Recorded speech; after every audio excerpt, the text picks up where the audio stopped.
Did you know that Thanksgiving Eve is one of the biggest bar nights of the entire year? But you don't need to wait to tonight to start partying with those old college buddies when you see them again. You can start it right here. It is not just Wednesday, November 27th. It is Warriors Wednesday. I'm Damon. That's Cyrus. This is happening on both of our channels. And welcome. Cy, how are you, pal? I'm doing good, man. How are you doing this beautiful morning, Thanksgiving Eve, as you mentioned, the night when everyone parties their ass off? It is my favorite holiday, man. I know a lot of people, I got, of all my favorite Fs, you've got three of them. You got food, football, and family, leaving just one F that, only my wife and I talk about that F. But, this is my favorite time of the year. It really is. I'm a holidays guy. I love football and Thanksgiving. And, this is when it feels like the NBA starts to officially matter too. I know a lot of people wait till Christmas to start their Thanksgiving interest. Yes, they do. Hey, dude, by the way, my Hoosiers are getting smoked off the court right now. It's a good thing we're a football school all of a sudden, Cyrus, because the basketball team didn't show up today. And unfortunately for Warriors fans, the team did not show up to the last two games. The worst loss of the year follows maybe the other candidate for among the worst losses of the year. They totally spit the bit with an 18-point lead in the fourth quarter, allowing the Nets to drop 41 in the final frame to lose a home game. And right before they lost that home game, they lost on the road to the San Antonio Spurs in a game that they had an awful lot of control of right up until they didn't close it out. So a couple of bad games for us leading into this show, and what is, I think we both agree, been a pretty good start to a year.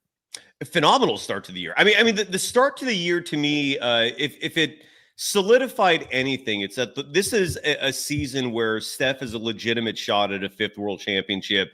Not just Steph, obviously Draymond, the whole team, but I mean, Steph is the core focus here because of how important that fifth title would be for his legacy in the grand scheme of things. It's incredible that a member of the Warriors could cement himself on the Mount Rushmore of all-time greats if he wins a fifth title. That's how important it is. And the team has shown from this 12-5 start that they are legit, that you can't throw this season away. I think that point has been made clear where we sit right now on Thanksgiving Eve. The Warriors have a shot this year. Don't blow it. 100% agree. I think they have built a roster that gives them an awful lot of options.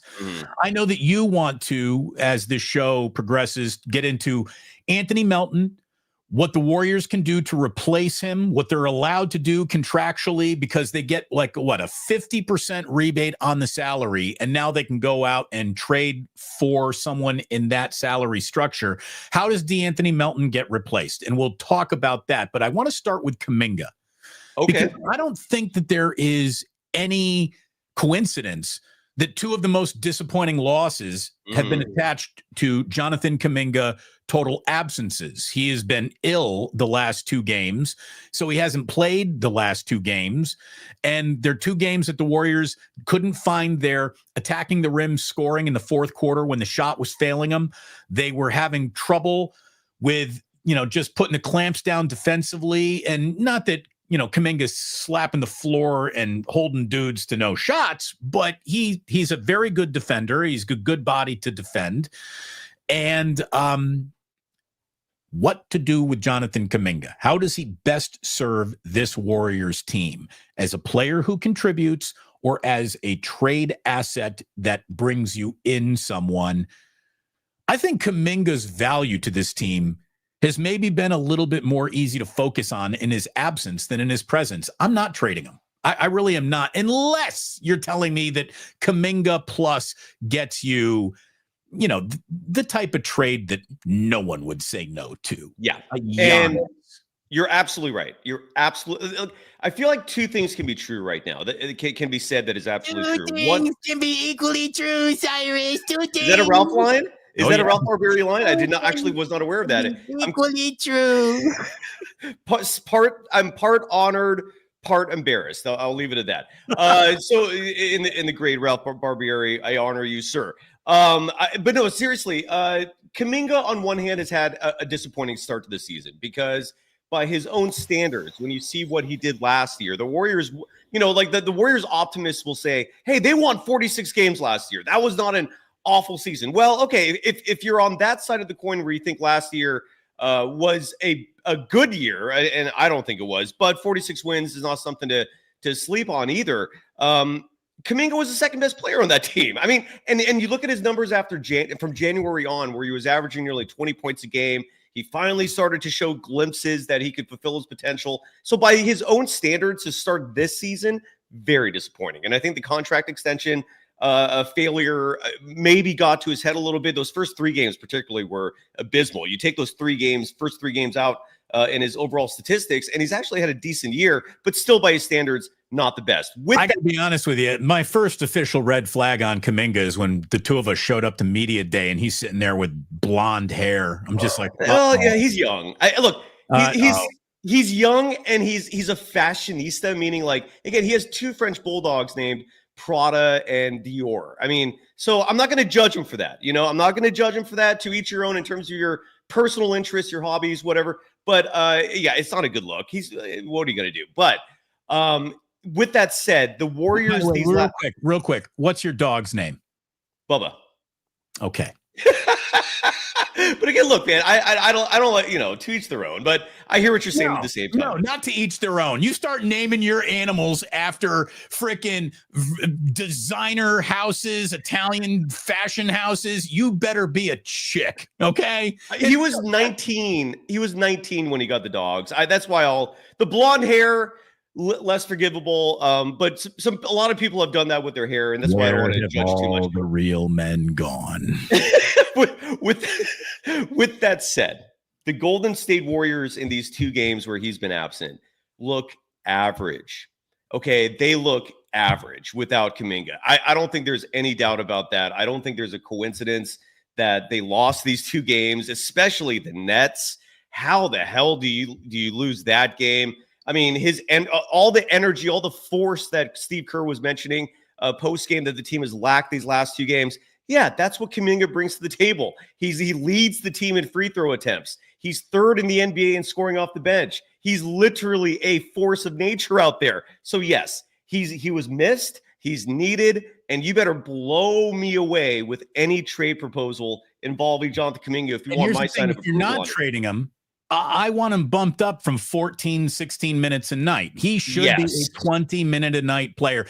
If you're going to retain him, further invest in him with opportunity and minutes. If you're going to move on from him, you wouldn't then take the player that you moved on from him for and give that dude 18 minutes a night. So do you think Damon, you're preaching to the choir on that topic. The fact that Kaminga hasn't closed games, even when he was playing the last few, that was a huge question mark. We could obviously talk about Moses Moody not playing the second half of the last game and not closing. I thought that was a huge stain in terms of coaching decisions. Like, I don't know how you justify playing Brandon Pajemski at the end of that game over Moses Moody. You're absolutely right. There are decisions in terms of player minutes that should be debated, that in terms of something that could be corrected with this team. We're 100% on the same page there. And in terms of Kaminga's trade discussions, I'm with you as well, man. You don't trade him. Like, would you trade him for Jimmy Butler? Because I would not. Jimmy Butler's 35, dude. That's a tough one. He might, but yeah. 3 years ago, Jimmy, yes. 3 years ago, I'm doing that deal. Now, no, I don't think so. And I'm a Jimmy Butler guy. I like Jimmy buckets, but I just. Here's the thing. Here's the deal. I don't care about anybody's age anymore.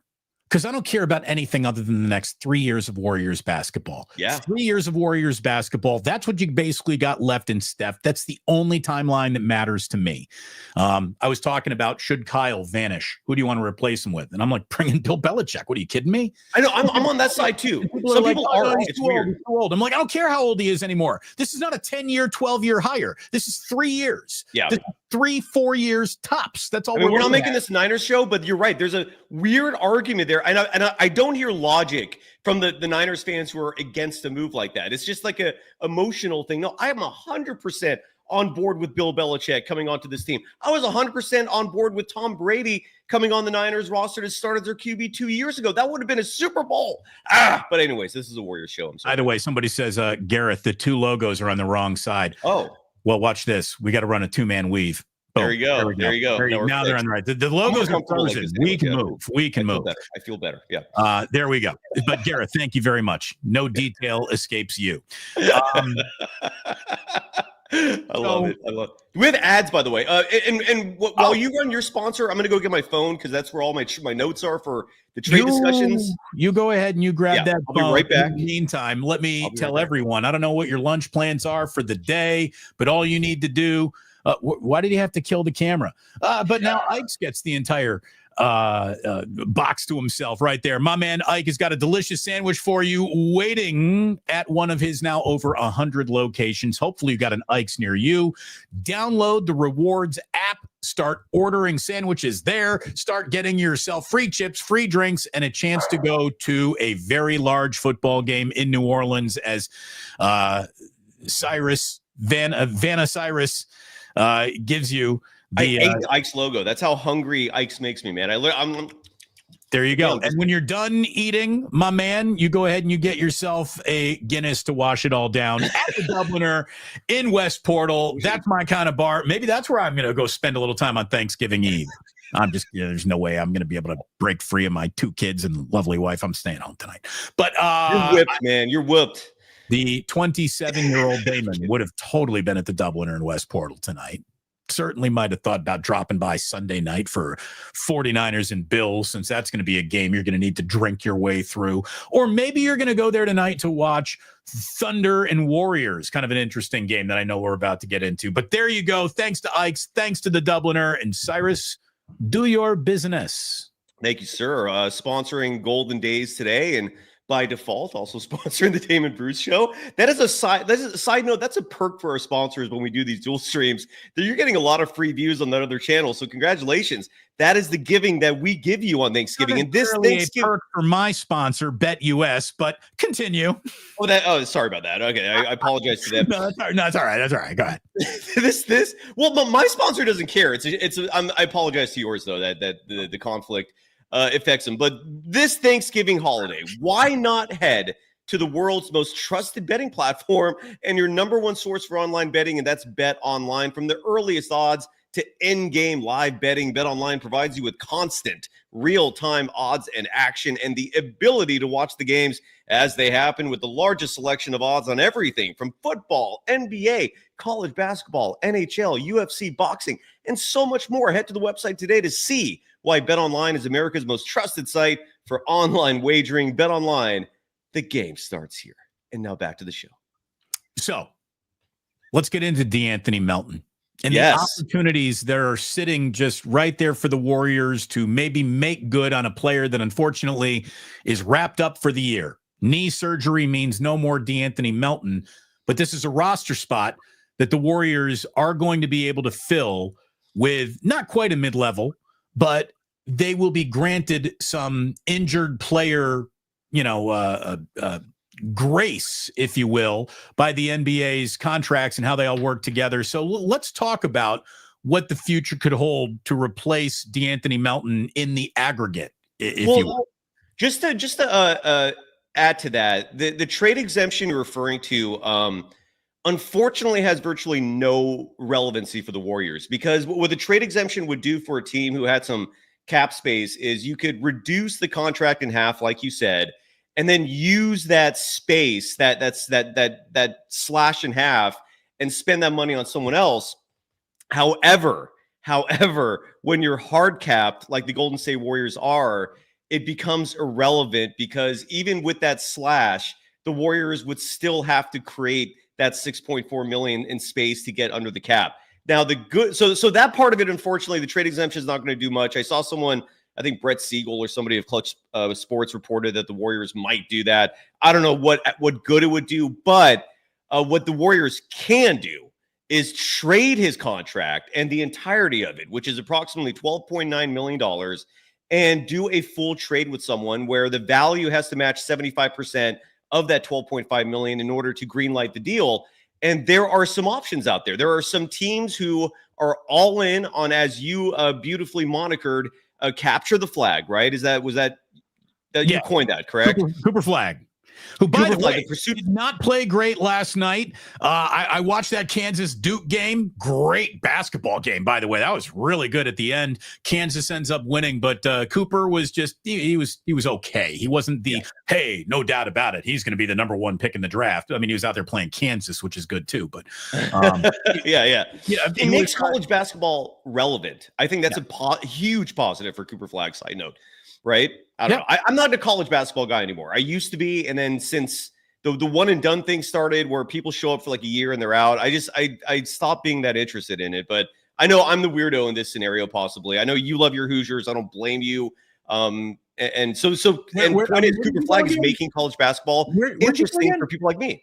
Are you Banana Slug? Where'd you go? Well, no, I got to deal with the sun here real fast. No, I went to a lot of schools. I think you say Banana Slugs because of Humboldt State. I did go to Humboldt State. Okay. But I also went to San Diego State. I bounced around, went to That's right. I knew you. Yeah. I not a lot of one and dones going to Humboldt. That shouldn't have bothered you too much, but no. But no, but I hear you. It's a shifting landscape for sure. And if you don't have a team, you might know. I totally get it. But anyways, back to Melton and the options that the Warriors really have. It sounds like they're very handcuffed. Yeah, well, they are. But again, you could move that Melton deal, right? Like you could, and that's. And look, I don't know how you feel about Jake Fisher. He's a relatively new face in the NBA landscape the last few years in terms of an individual who's breaking stories, has supposed like really clutch inside sources that's giving him information. And again, I don't know I've never heard of him until like 2-3 years ago. He suddenly showed up. Now he's with Yahoo Sports. Anyway, so I'm curious to know what your feelings are on someone like him who just suddenly is a name in the grand scheme of things, and whether you trust it or not. With that said, Jake Fisher reported that the Golden State Warriors are looking to move that Melton deal. And if you're a team like, say, the Brooklyn Nets, like, say, the Charlotte Hornets, who are on the cusp here, but I think you can include them as well. The Utah Jazz are an obvious one. The Wizards are an obvious one. There are certain teams who have no hope this year and who are all in without any shame on the capture the flag sweepstakes. And what the Warriors can do with this Melton deal is flip it. You're going to have to entice the other team with a draft pick at a bare minimum, but you flip Melton and a pick, and one of these teams will give you an asset that you can use now to replace Melton, who's utterly worthless for the rest of the year. I mean, the Warriors, and I'm sorry again about the visuals here, the Warriors are all in for a title this season. You mentioned the next 3 years. I think this next 1 year, I mean, I don't know if you have a better shot than this. I mean, you've proven you're this close. You've seen the NBA landscape. There's no team out there that has a Nuggets-type roster where Jokic is surrounded by a massively strong supporting staff, where the Warriors would have no shot in a situation like that. The Nuggets are bad this year. The Sixers are bad this year. Every team with a big that could cause huge problems for the Warriors, they're incapacitated this year in terms of championship pursuits. The window is open. They got to seize it this year. And that Melton contract could set things up for a trade in the next month or so, when December 15th is when all these new free agents can be traded. And that's when the deals can officially start. And this is the window, man. And so this is what I want to talk about with you today, is the Melton contract and what they could flip it for. What's Jake Fisher and Cyrus Saatsaz saying is out there? What do we got? Give me a name or two. Let's come Well, I gave you some teams. Do you want to list the team, and I'll tell you, or I could just go one by one. Either way is fine. But there are about I found 6 teams that are basically out of the running. They were out of the running from day one. They're out of the running now. And they are teams that have nothing to gain by trying to win this year. Right. So they're willing to gut their franchise in pursuit of either Cooper Flag or another lottery pick. But here are the teams, first of all, that the Warriors can have negotiations with regarding De'Anthony Melton, because a decent team has no interest in a player who's out for the year. It sounds like it's going to be, the list of the who the hell is going on here. I mean, it sounds like the Portland Trailblazers, the Pelicans, the Wizards, the Raptors are all in this conversation. Yeah, exactly. So, and specifically, just to get them all checked off, it's the Charlotte Hornets, the Toronto Raptors, the Washington Wizards, who I think is safe to say are the worst team in the NBA. They only have 2 wins this season.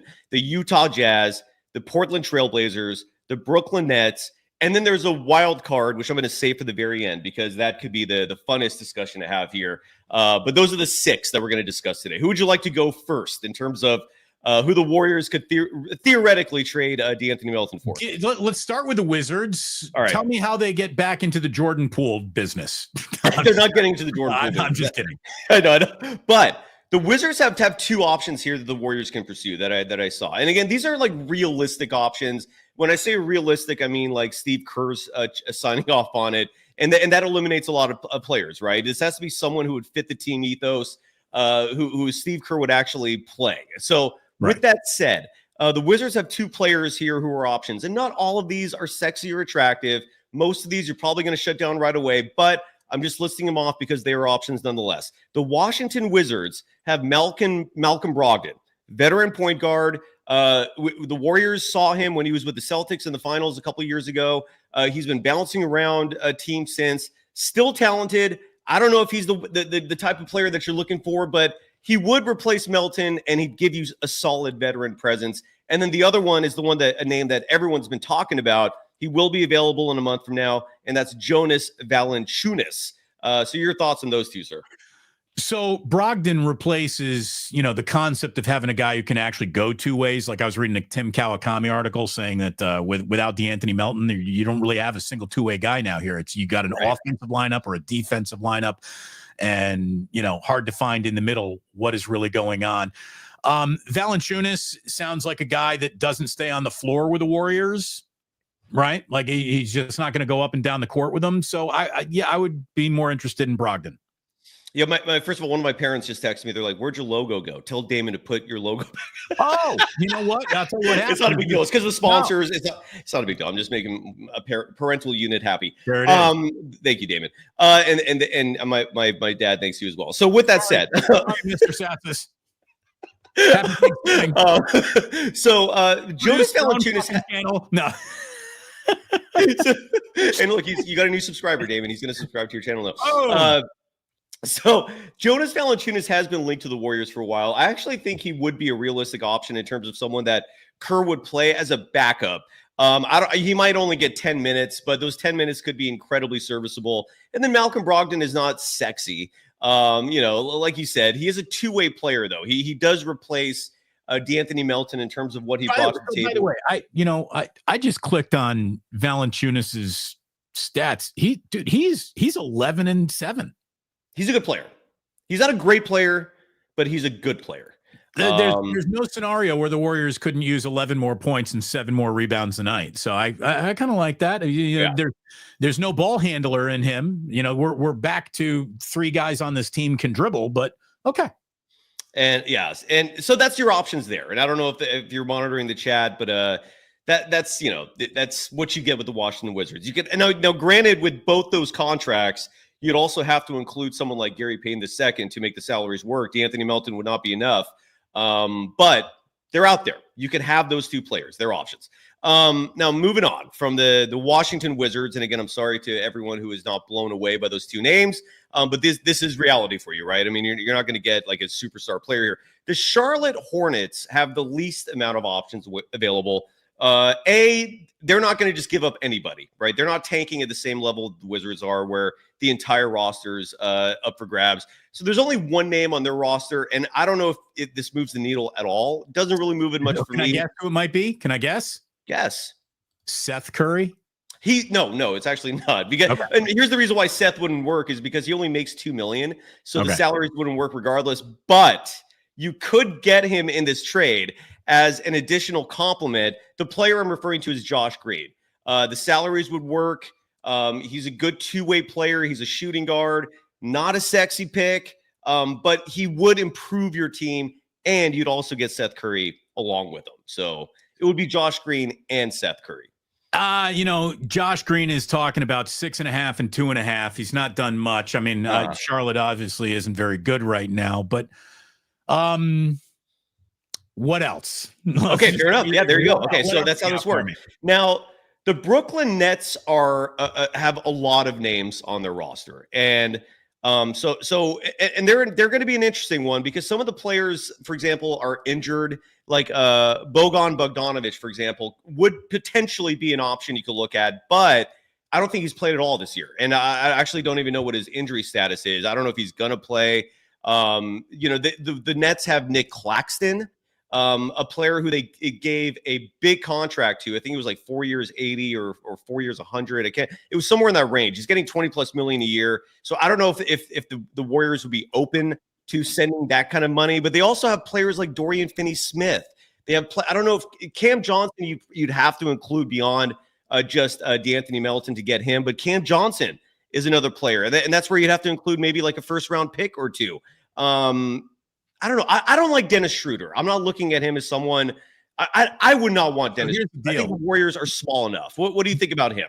So the guy that I just saw last night, 2 nights ago, whenever that Warriors game was, you can put that guy on your team. Yeah, Schroeder sees the Golden State Warriors and he turns into Allen Iverson. It's really, he turns into an all-star when he's playing the Golden State Warriors. Correct. Little bit of a pest defensively. I would be kind of interested. Again, if we weren't interested in small guards, we would have never gotten to De'Anthony Melton in the first place, and that's who we're trying to replace here. So I could see Schroeder working out. By the way, another reason why that game was just such a bad game to dump to the Nets is they didn't even have what Ben Simmons, whatever Ben Simmons is supposed to be, he didn't even play in the game. It made that loss even worse. Nick Claxton didn't play in that game either. I mean, the Nets are small. By the way, I got it open right now, and I'm not saying that the ESPN NBA depth chart is the best way to look at anything, but I don't even see Bogdan Bogdanovic being rostered. He's not even rostered right now. Oh, okay, well there you go. So then he's not even an option. It's just, if it was a healthy Bogdanovic, I would look at that as a serious option, but I don't know if he's hurt. I don't know if someone in the chat wants. He's on the roster, but he's not on the depth chart.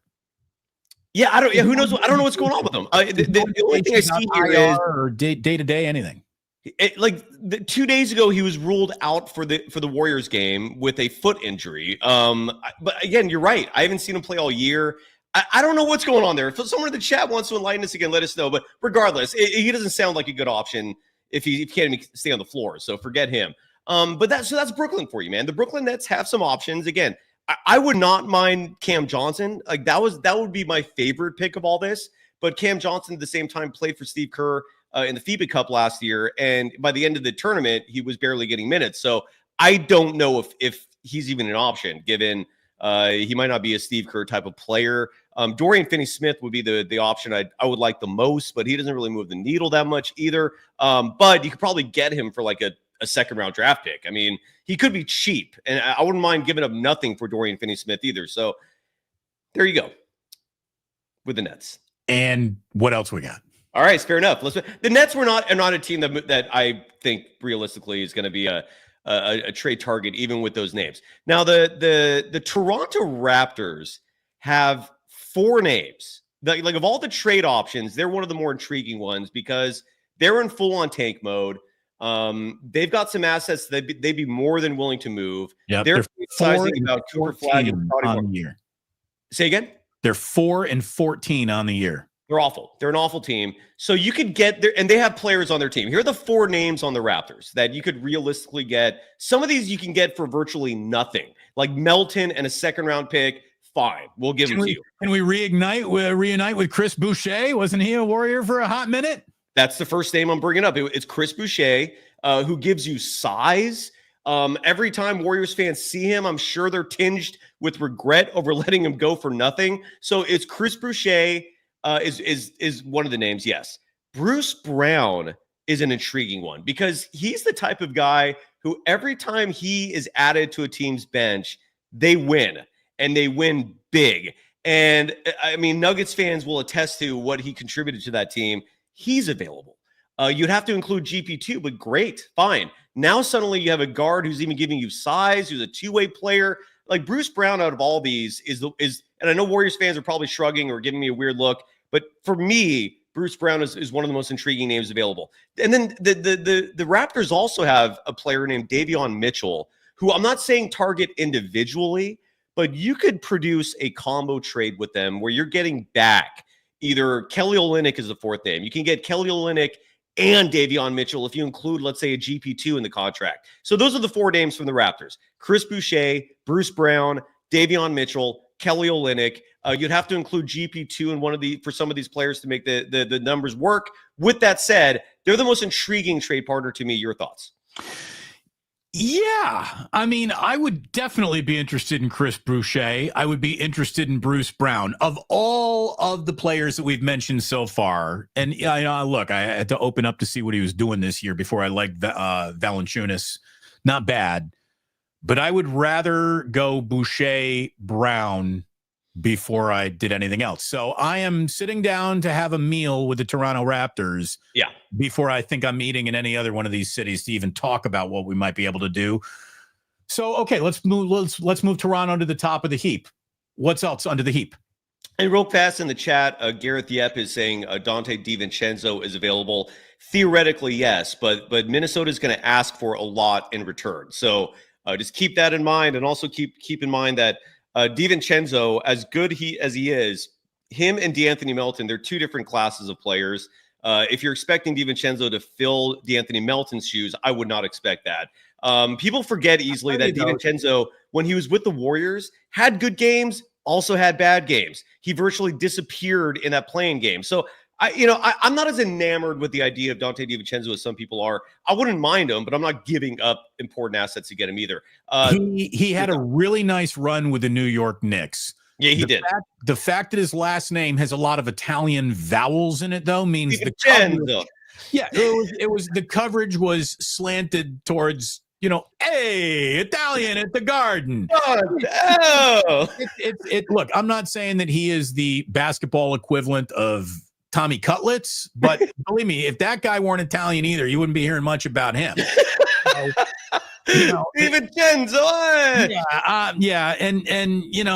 He's now in Minnesota. And look, I thought what brought out the best in DiVincenzo was like the Knicks had that Villanova thing going on for a minute there, and then they got out of the Villanova business, and DiVincenzo's not eating spaghetti at Raleigh Massimino's house anymore. Raleigh Massimino was famous for his spaghetti team dinners. You know that, of course. And so, look, I don't. Yeah, I'm not. No, I don't. DiVincenzo sounds like let's not go home again. That's not it to me either. I'll take Bruce. I'll take my first run at Bruce Brown or another run at Chris Boucher before I'd want another run at Dante DiVincenzo. With all due respect to all of North Beach. Roddy Sage in the chat saying any possibility for Miles Turner? No. Just put it simply, no. His price tag would be insanely high. The Pacers have never expressed a willingness to trade him. Don't keep your hopes up. That's what I would say about that. Your thoughts on Miles Turner, Damon? Yeah, it ain't happening. It's wishful thinking is what I'm trying to say. He would be great, but wishful thinking. Moving on. So the Raptors are someone, I agree with you, Damon, that you would actually take that call. You would have a dinner. You would have some gabagool with the Raptors. So can you imagine two GMs just gabagooling it? Incredible. The Utah Jazz are another team here that have some names, and the Utah Jazz would be in full-blown fire sale mode. They would give you anybody that is not. I mean, obviously, at the same time, though, Danny Ainge is the biggest swinging pain in the ass to deal with in this league. So who knows? But go ahead. Who you got? So, you're absolutely right. Danny Ainge is just a pain in the ass. He's not someone who's fun to trade with. With that said, here are some names on the Utah Jazz roster because he would take the call. It's just the question is, how much is he asking for? Jordan Clarkson would probably be available. He's an intriguing name. Like when you think about Jordan Clarkson on the Warriors, you do think about that a little bit because you could picture certain nights where he's just lighting Chase Center up. The crowd is blowing up from a flurry of 5 straight threes. Like I could fantasize about Jordan Clarkson with the Warriors. John Collins. So of all the guys that we've talked about, he's the only dude who is talking about 15 points a night. Yeah, that's fair. That is fair. Consistently. Yeah, that's fair. And then John Collins is a big on the Jazz that you can get expensive. You'd have to include a couple other things besides De'Anthony Melton, but he's available for trade. Colin Sexton is a player I've never been big on, but some people are. I'd love to get your thoughts. And then Patty Mills is the cheap, like, please don't let it come down to that option. Okay, I mean, Colin Sexton is Jordan Clarkson, but even better, right? So, like, ooh, okay, I would definitely be interested in, in Colin Sexton. Okay. John Collins, not really.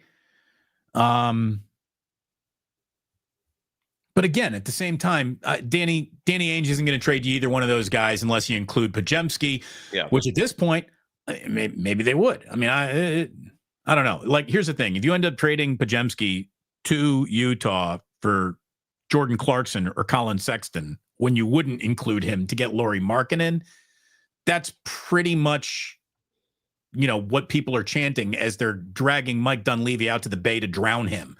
So what are your thoughts on Podziemski, man? I've talked about it ad nauseum. What are your thoughts on the fact that he's struggling? And this struggle is still ongoing, man. But despite that, there does seem to be a double standard in terms of the way Kerr looks at Podziemski versus the way he looks at Moody. What are your thoughts on all that? Because it's a talking point. You better be extraordinary as a drafted Caucasian in this league. Okay. I mean, it's just like that. I'm sorry. Brandon Podziemski there's not a lot of there right now. And if you're telling me that he's just a really, really streaky shooter and the pendulum is going to swing back dramatically. We saw the pendulum swing towards him dramatically at the end of last year, where his shooting splits in like the last 20 games were markedly better than his first 60. But yeah, dude, he's an undersized. How about this? If you're one of those jack of all trades, it means you don't have a single elite skill. What is his single elite attribute? I don't know what it is, and I don't think getting charges. Great, so fantastic. He should have played. Here's the thing: like, when the game in the Big Ten is too much for you, and you got to go to the WCC to earn your stripes as a basketball player, by the time you get to the NBA, you're going to find out that this is a lot harder than the Big Ten. Mm-hmm. And I'm not a big, Brandon Podziemski has moments that make me think, okay, maybe there's something there. And then he has a week that makes me go, why isn't Moses Moody getting any minutes? I don't. So yeah, Podziemski, I got Podziemski in the take him or leave him camp. How is he going to best serve this team? The fact that I don't know is a problem.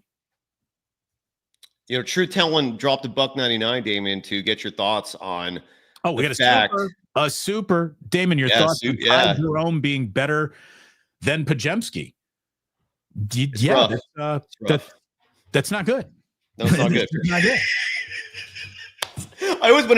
You reminded me, I watch Seinfeld still 35 years later. I do too. Every day. It's on the TV, it's on Comedy Central, and it's on my TV. It's my background noise. And every time I hear someone say it's all good, I always picture Seinfeld in that tax episode where George is supposed to, he's dating someone who's supposed to help him out with the taxes. He's getting audited, and then he breaks up with the girl, forgets to take care of the taxes. And then Jerry's like, that's not good. That's not good. That's not good. That's the Brandon Podziemski situation for you right there. Look at it this way. I'm going to need to see a lot more if Brandon Podziemski wants to be my latex salesman.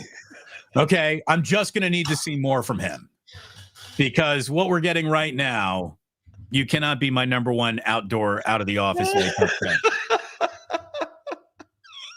And I want to remind people of this as well. The Eastern Conference is a whole different beast. There's a lot of people that look good playing in the East. I'll just leave it at that. Probably, and congrats to Ty Jerome for having a great season. I've never disliked him personally. I just disliked the fact that he was stealing minutes from players who I thought was. So where are you going now here then? Excuse Okay, me. so we got two more teams. Wait a minute. Yeah, go ahead. My Sorry. wife, Jillian, just decided to make this show a true Thanksgiving spectacular. Hold on. Okay. Damon's got the headphones off for people who are just listening. Oh, this is if you're listening to this on the podcast, you're deprived, because on the YouTube show, Damon Bruce has just put on a prop that is the prop of props. It is one of the greatest, and we saw your beautiful wife's. And I've never met her, so I mean, I imagine she is. Come on in, honey. There she is. Nice to meet you, Jillian. Hope to meet you in person someday soon. Welcome. What are you doing for Thanksgiving, Cyrus? I got the family to get together. Yeah, Okay. I get the family party. Yes. All right, good. What are you doing? What are you doing besides wearing an awesome hat? Nice to meet you, Jillian. That was awesome. A cameo. How often does Jillian make an appearance on the Damon Bruce show? Is that a regular thing, or she tries to distance herself from everything I'm doing professionally as much as possible, and it's really good advice if you think about it. I respect your wife even more. That's smart move. I appreciate. I respect the tactic. Who is being transferred greatness just by being around Damon? Nobody. So yeah. Move on, honey. Stay successful. Behind every good man is a good woman. Yeah, what are we doing? So we normally host Thanksgiving, but several people couldn't make it over. So my buddy Greg in his bar, the Halfway Club, they're shutting down the bar, but they're opening it towards friends and family. And they got like an industrial kitchen. So we're getting together with like 25, 30 people and friends of my friends and some family. And we're all getting together, and we're not going to have to do any dishes because it's not going to be at our place. So I'm all about it. That's an underrated variable when you're factoring in where to do the dish thing. Is absurd, especially for Thanksgiving. Like that's a whole 2 hours. You just got to spend your life that you got to spend doing dishes. It's ridiculous. I'm with you, man. 100%. Use paper plates, folks. I know it's tacky, but who cares, man? This is 2 hours of your life. Well, here's the thing. It is Thanksgiving. Like, if you can't use the good china on Thanksgiving, why even have good china? Right? I mean, it is a one day of the year. There's the other point. There's the counterpoint, and I respect it. Paper plate yourself 364 other days of the year. This is the one day where you actually use glasses, not Dixie cups. I respect that. Joe Schmo in the chat bringing up Bob Sacramano. I mean, we're on fire here right now, Damon. You got the hat. Happy Thanksgiving, everybody. So I'm guessing this means you will not be hosting a show tomorrow. Are you off? I'm off tomorrow. Yes, right. We're off tomorrow. We got the kids at home. By the way, Daily Meditation wants you to know Melton is hurt. Oh, thank you. Thank you very much. Breaking news here. It is. I didn't know that. So De'Anthony Melton is injured. All right, so now we got to redo the whole show because we were under the premise. Do we have any teams left? Any other options? So, by the way, of all the options, I would like to go back to re-ranking them. I'm more interested in breaking bread with the Toronto Raptors about a possibility here than any other team that you brought up so far. But we're not done bringing up teams. So give me We're almost there. We're almost there. Two more teams, and there's one that's a wild card. So the last team here on the list is the Portland Trailblazers, who do have some names. And again, this is when you look at the Portland Trailblazers, this is where you do have to remind yourself the Warriors have a shot this season. And so if you're gonna go all out, this is the year to do it. And what I mean by that is the Blazers have some names that could be difference makers. I'm referring to two players particularly. Let me actually save those two players for last, because the first of the three names is the one that may or may not be a difference maker, and that's Matisse Thybulle, who is available, who can shoot the three, who does play fantastic defense. So he could be an option. And then the two names, though, that are difference makers would be Jeremy Grant and Robert Williams III. Okay, so Jeremy Grant is the only dude that I would be really, really interested on here, because I think Robert Williams III is a, he's scratched every other game I see him in the box score. He's always hurt. Fair. And I don't think they need to flip a hurt guy for another about to be hurt asset. Yeah, fair. He is playing right now, and he does look damn good. Like when he plays, this thing's hotter than it looks, by the way. It's But Robert Williams III, I would be ecstatic if he suddenly was your starting center. That would just put me to the moon in exultation. I would be so excited over that. But You're right. He's also durability is an issue with him. But Jeremy Grant would be. I mean, he could game changer in that Celtics series. He was. I mean, had he had been healthy, I don't know if the Warriors are winning that title. Yeah. So and then Jeremy Grant, though. I mean, first of all, I only learned this, Damon, like 2 weeks ago. I had no idea of this fact until very recent. Did you know Jeremy Grant's dad is Harvey Grant, the twin brother who also played in the NBA of Horace Grant? I didn't know that until recently. Yeah, I knew. Yeah, Horace Grant is his uncle. Yeah, right. Yeah, and then Harvey's his dad, and they're twins. They're kind of like Jose and his brother. Who's Jose's twin brother? Remember that guy who I think passed away? Side note, like Jose Canseco had a twin brother as well who also played wasn't as good. Anyways, so that's how Jeremy Grant has some NBA lineage, and Ozzy wasn't it Ozzy Canseco? Yes, yes, and who passed away? That's kind of crazy. But a couple years ago, yeah, Ozzy Canseco. That's which is a real thing. I named my second son after Ozzy Canseco. So, to me, he's a very. I would end this partnership right now if that was true. I really would. I would just say we're done. Like, it was like friendship to be determined. Show canceled. By the way, True Blue Forever right here says Horace Grant is his uncle. Sounds like a punchline. It does a little. It really does. It does. So anyway, so Portland has some names as well. I would consider taking a lunch with them, even though their GM, was it Jack Cronin or whatever his name is kind of a chode, but I would still take a lunch with him. It's all right. You got to do business with chode sometime in life. True. So that is true. Be chode friendly. And then the wild card to wrap up today's show. I thought Portland was your wild card. I'm sorry. No. Oh, okay. We got one more. So this is a wild card. Why? Because the name that you're about to give us is too big, or the team is actually competing a little too hard to be in sell-it-off mode? All the above.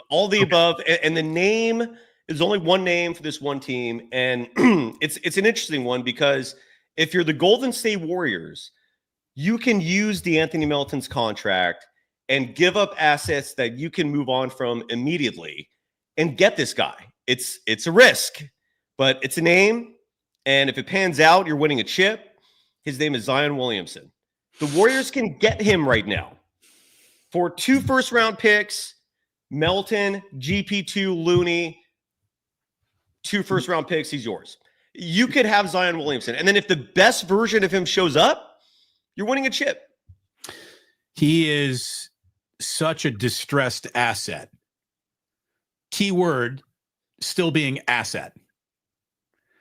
And again, I'm not advocating for this, but I am saying this is available. If you're going to take a swing at something that is a risk, like you said, you're absolutely right, man. Potentially damaged asset, but the Warriors have turned those things around, man. Andrew Wiggins, no one was excited about that.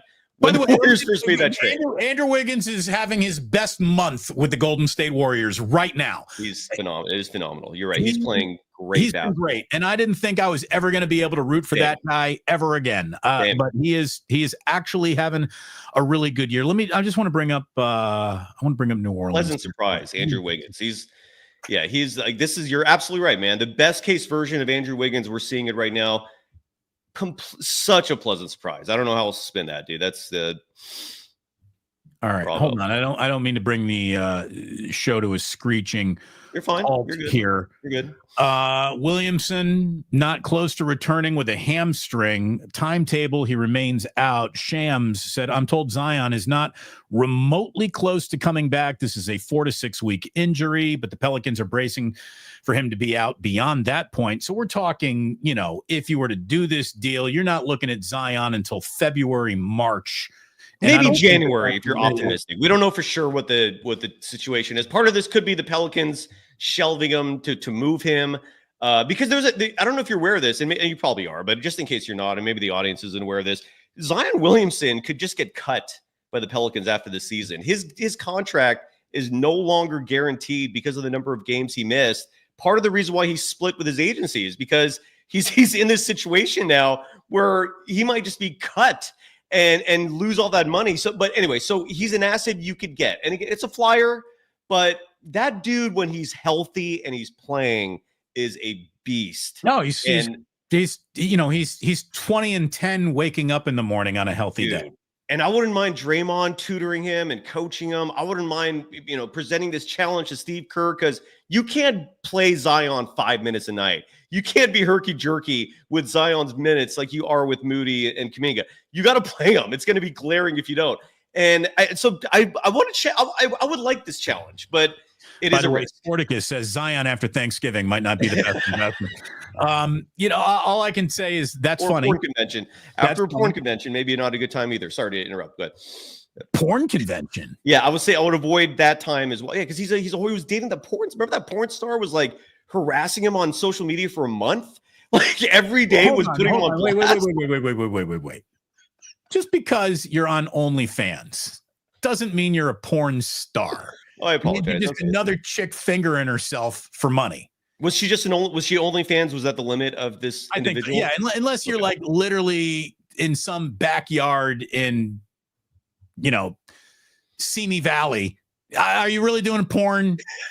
I guess I have not done my research on this. I apologize if we're I mislabeled the individual. We're throwing around this term porn star a little too loosely these days. I thought she was. I could be all right if I'm mistaken. Well, OMG, it's Manny in the chat is asking. He dropped the $1.99, so I got to give some love to anyone. Absolutely, we break for supers. Here we go. Absolutely. I would answer my answer to this question, Damon. I don't know about you, but I'm saying to the question: would Zion work paired with Draymond? Resounding yes.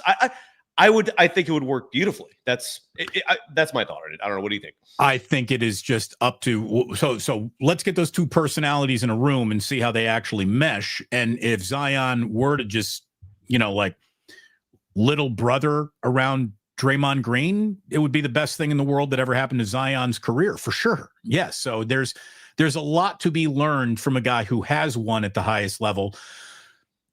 I'll tell you what could be best for Zion Williamson is getting him out here in California, where the concept of nutrition and delicious can still be actually put together in the same place. Yeah. And what could, Rick Celebrini and the Warriors training staff do to this guy that, obviously hasn't happened?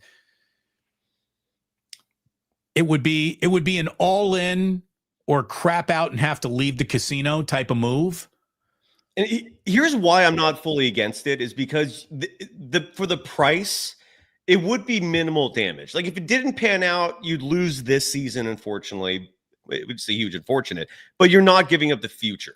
That's the only reason why I don't mind it. You're not giving up 5 years from now for this risk. You're giving up possibly this year, but the reward is a title. How about this? I have to include Jonathan Kaminga to get Zion Williamson. I'm not doing it. Hell no. That's the beauty. That's why I brought this up. You could get him for Melton, GP2, Kevon Looney, you could replace Looney with someone else. That's just to make the numbers work. But you'd have to probably throw in a first-round pick. That would be the biggest price. But how about this? So you can get the first rounder and no players, or players and no first rounder. I would be driving the bargain if I were Mike Dunleavy Jr. here, and just tell him there's, you got two directions. You can get a pick or you can get two players, but you're not getting the poo-poo platter for a guy whose hamstrings are made out of rubber bands right now. And for the folks in the chat who mentioned like they prefer Valanciunas, they prefer Kelly Olynyk, I get it. I'm personally not advocating for Zion. What I am saying is it's a possibility, and it's something to think about. The Valanciunas is the million times safer bet, but should you be rewarded with a healthy Zion, the payoff there is, you forget about just we're comping the next meal. You could stay in the freaking Rain Man suite. Right. Like you get to the penthouse if you were to get the very, very best of him. But unfortunately, even if you were getting the very, very best of Zion, the very best of Zion has never lasted 22 games in a row. Yeah. I mean, it's hard. It's hard to look at that guy as a savior when availability has literally defined his entire career. But interesting, very interesting.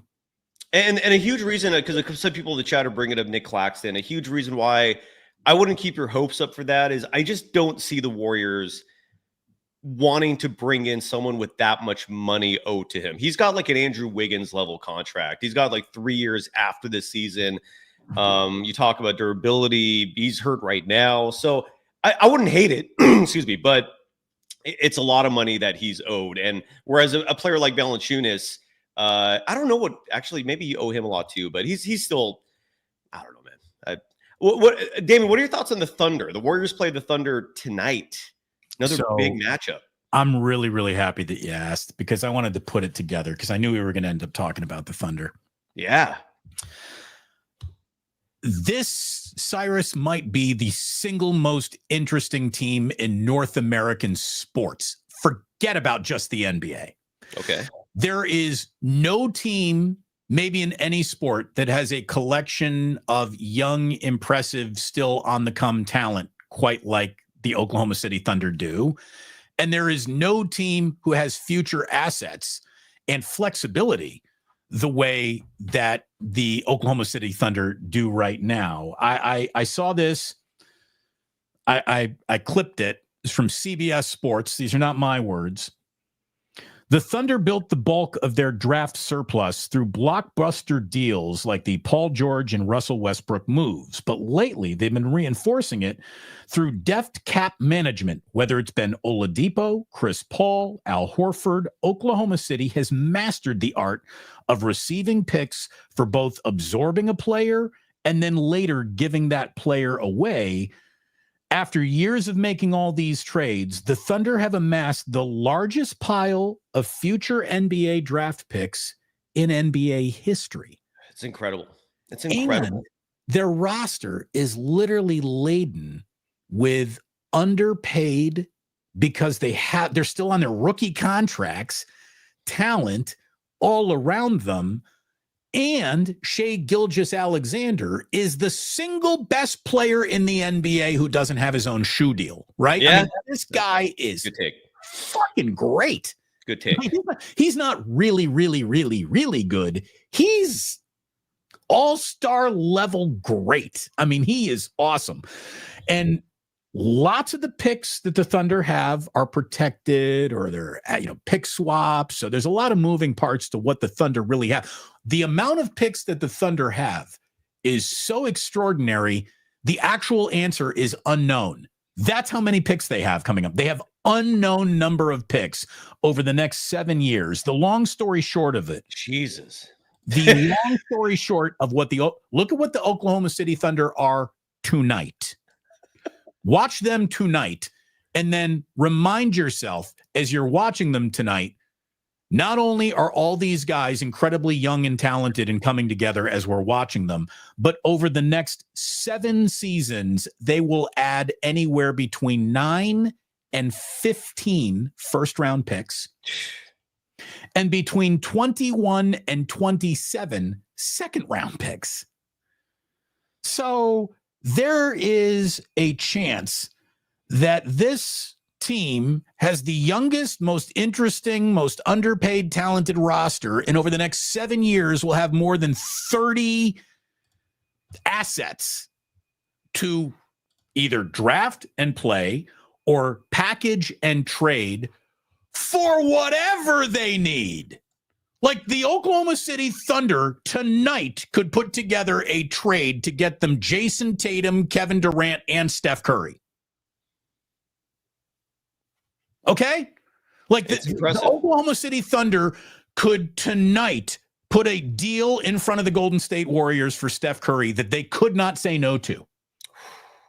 That's how much talent and assets they have. So I think they're the most interesting team, and maybe in all sports, based on they can go in any direction they want. They're the Wonka Vader. They can go up and down and sideways and slantways and backways. And they can do whatever they want, and they have a genius in Sam Presti making the decisions. I want to see Sam get one championship, but I'm totally with you. But you're absolutely right. He, with the limitations he has in terms of an owner who's not willing to spend, what he has done is phenomenal. There's no way to spin that. By the way, if you don't mind, real fast, I'm sharing something. If you don't mind approving it at the bottom of your screen, of course, just to show you how far ESPN has fallen, where they outsource their content to AI. This is a Warriors Thunder preview. What home streak? The headline of this says Golden State takes home win streak into matchup with Oklahoma City. First sentence in the lead. I mean, it's one thing to use AI to write your bullshit preview. They don't even have a headline writer anymore at ESPN. That's pathetic, dude. That's all. And the lead. Golden State hosts Oklahoma City, aiming to extend its 5-game home winning streak. They just lost to the Nets at home. This isn't accurate, is what I'm trying to say. What is going on here, man? What's going on is the devaluation of actually people who know what they're doing and talking about in media. This is what happens when you take all the adults in your room, lay them all off for 28-year-olds who don't know shit. Sorry, 28-year-olds. I'm normally very pro 28, but you don't know shit when you're 28. True. Especially compared to the 68-year-old dude who just got laid off, who'd been working in sports for 40 years and was a headline writer and was real. And then you replace that 28-year-old know nothing with AI. Now you're totally fucked. And that's where we are. And look at it this way. When you see something happen to the world of disposable, it's just sports, that's one thing. Oh, this is literally our new world of information we're living in. You know, it's that right there is a sad state of affairs. That is sad when you apply it to sports. When you start looking at the grander conversation of real information that actually matters, it's pathetic. It just sucks. You can't trust them. You can't trust. It's hard. It's very sad that you're right. You nailed it. I don't know why I'm talking. You nailed it perfectly. It's gross. It really is gross. Yeah. When I think about what I'm thankful for, the modern state of media is not on the list. Yeah, it's bad. That's bad. I mean, they routinely get their stats wrong. I mean, I've already noticed that routinely, where I'll have like someone hosting with me in a post-game show, and they're like, "Wait, this says 2 steals," and I'm like, "No, my box score says 1 steal. What are you getting your information from?" ESPN. This happens routinely. It's sad. It is very sad. Just to let people know, you can't trust ESPN anymore when it comes to information. You can be entertained, but don't be informed by them. I'll tell you who you can trust. Warriors Wednesdays at 11 a.m. on both of these channels, whether you get it on Golden Days or on the Plus, you can at least trust us that we'll try to get it right. We won't always. How about this? All of our mistakes will be well-intended. They won't be because we decided to slash the budget. Yeah, exactly. Because there is no budget to actually slash. Right. What else we got, Cyrus? I mean, that's it. I mean, so I think they're in trouble with the Thunder tonight. I think they're in trouble with the Thunder tonight, and they're just kind of going in the wrong direction. If they were to capture this one tonight, it would sort of point the Warriors back in the right direction. Here's the thing. At what point in time does we're playing 12 guys have to come to an end if you're not enjoying the depth that you used to? Exactly. I think some people made the larger rotation a bigger thing than maybe needed to be, just because the Warriors have done this before. 2 of their 4 championships were with rotations that throughout the season were at times 12, 13 deep. I mean, 2022, Jonathan Kaminga and Moses Moody were averaging 15 plus minutes a game. They were like the end of the bench guys. They were like 12, 13. I mean, you had Juan Toscano-Anderson. People were griping then about Damian Lee getting minutes, in case you forgot. Isn't it weird, though, that those guys were those guys then, and they're still those guys now? and the 14-15, I mean, the Leandro Barbosas, was Kent Bazemore on that team? I don't think he was. But anyways, those teams had incredible depth as well. Brandon Rush was your 13th man on the 14-15 team, and he was contributing. So I'm not, the depth thing is nothing new. I get why some people bring it up, is because it is abnormal to have a rotation that deep. Rick Barry was on the program last week, and he was ripping it for being absurd. But it like you said, I agree. It works if you have the talent, but when the depth isn't actually delivering, there's no purpose. By the way, play the people who are actually contributing. There's no league in the world that takes like I really like this guy. He's on the dude. Lindy Waters is not a starting guard in the NBA. Come on. I mean, I don't know if he's the problem, but you're right. He's not lighting it up either, and Right. It's a lot of meh with him. Like, if he's shooting 60% from three, clearly he can play. Anybody can play. If I were shooting 60% from three, you'd find minutes for me. The minute that I wasn't shooting 60% from three, you got to get that fat fucking white boy off the court. And that's the way I feel about Lindy Waters. If he ain't getting it done with his shot, get him off the court. Come on. I'm with you, man. What are we doing here? You got Moses Moody, who like you drafted, and you like play him. How about this? Just go with Moses Moody for 10 games in a row and just see what happens. Just see what happens. Give him 25 a night, 10 games in a row, and then reevaluate. Good call. Just let me see it. And if you're 2-8, you won't ever hear me fucking say it again. Yeah, you're absolutely right. Never say it again. If you're 8-2, then now you know something. And Damon, that's it. You made an excellent point. And just to piggyback off that, that's a huge reason why people have these gripes, is because when Moody and Kaminga play, they're not making these huge mistakes. Like, they're not playing bad out there, which is why when they're getting reduced minutes, it's perplexing, right? And then Podziemski's not playing well. I don't think he deserves 22, 23 minutes. I'm curious to see how the minutes are managed tonight with Kaminga back, which is the great news. OKC is favored, this line courtesy of BetOnline, by 2.5. I mean, the Warriors are not home underdogs that often, but tonight they are. Well, I mean, obviously, Vegas isn't expecting Lindy Waters to have that revenge game against OKC. So, well, Damon, tonight for post game, I got Larry Krueger and Paulie Mack joining me. Should be a good time. If you want to join us, the invite's open. But if not, I'll see you next Wednesday, brother. Every Wednesday is Warrior Wednesday. Love you, man. This was a pleasure, sir. Thank you. Great to see you, Cyrus. To everyone watching on your channel, to everyone over here, have a wonderful Thanksgiving. Yes. Thanks for stopping on by. Thanks to our super chatters. Thanks to all of our viewers for the day. Have a great time with family and friends and food and all the wonderful things that Thanksgiving's supposed to put on our table. And look, we know that not everybody is surrounded by family and friends, and the holidays can get really lonely for some people. Good point. So I'm glad you said that, Damon. Let me just say that you are welcome back here to hang out with two totally lost souls bouncing on the ocean of YouTube, yours truly and Cyrus. And we would love to have you return here. We will be your friends. We'll be your community, and we'll all get together at a Plus Mania soon enough and high five and go outside and smoke weed together, and it'll be great. I love it. Great. Well said, sir. Happy Thanksgiving, everyone. Happy Thanksgiving. And Mr. Saatsaz, we'll get this logo right. And thanks for the subscription. And I hope you have a wonderful Thanksgiving, too. Take care, everyone. And please do remember that sports don't build character. They reveal it. And like that, they're gone.